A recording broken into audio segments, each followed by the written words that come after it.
તમન્ના ચેનલમાં આપણું હાર્દિક સ્વાગત છે।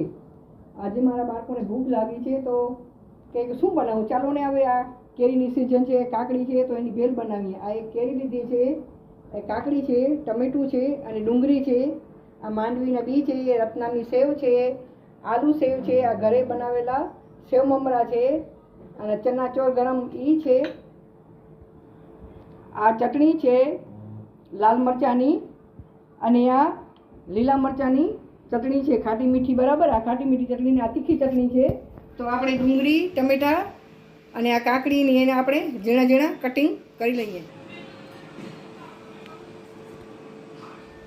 હવે આ કટિંગ મેં કરી લીધી છે બરાબર। હવે આપણે આ મોટો વાસણ લેશું, એમાં સેવ મમરા છે વઘારેલા એ ઘરના એડ કરી દઉં।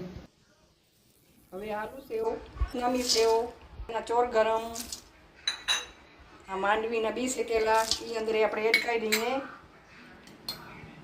આ કાકડી કટ કરેલી એ આપણે આમાં એડ કરી દઈએ। આ કાચી કેરી, આ ડુંગળી કટ કરેલી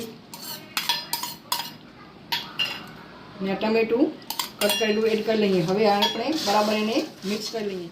1 ચમચ લાલ મરચું પાવડર, આ અડધી ચમચી ચાટ મસાલો અને મીઠું તો સેવ મમરા નાખેલું છે પણ સેજ આપણે નમક અંદર નાખશું।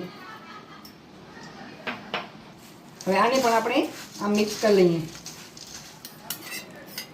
આ તીખી ચટણી અંદર એડ કરી દઈએ અને ધાણા ફુદીનાવાળી આ મીઠી ચટણી છે બરાબર, એટલે ખાંડ નાખવાની અંદર આપણે જરૂર નથી, આ બધી એડ કરી દઈએ। અને એક એમ ફુદીના ધાણા અને એક નાની કાચી કેરી અંદર મેં એડ કરીને પીસી નાખ્યું હતું બરાબર, એની ચટણી બનાવેલી છે આ। હવે આને બરાબર આપણે મિક્સ કરી પરથી આ લીંબુનો રસ અડધો ફાડો છે એનો રસ આપણે કાઢી અને નાખી દઈએ। હવે આને પણ આપણે મિક્સ કરી લઈએ અને મિક્સ કરીને આપણે સર્વ કરીએ। હવે આપણે આ ભેલ સર્વ કરીએ। આપણી ભેલ બની ગઈ છે, ફટાફટ બનતી ભેલ ને ટેસ્ટમાં અનેરો વધારો કરે છે, ચટપટી મસ્ત મજાની આ ભેલ થાય છે। કાચી કેરી અને કાકડીની ભેલ ઉપરથી આપણે સેવ આમ નાખી દઈએ ને લીલા ધાણા એડ કરી દઈએ।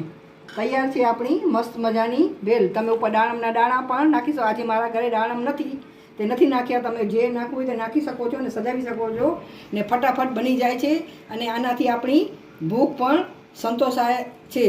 મસ્ત મજાની ભેલ। તમને મારી રેસીપી ગમે તો લાઈક કરજો, શેર કરજો, કોમેન્ટ કરજો અને મારા ચેનલને જરૂરથી સબસ્ક્રાઈબ કરજો। આભાર તમારો।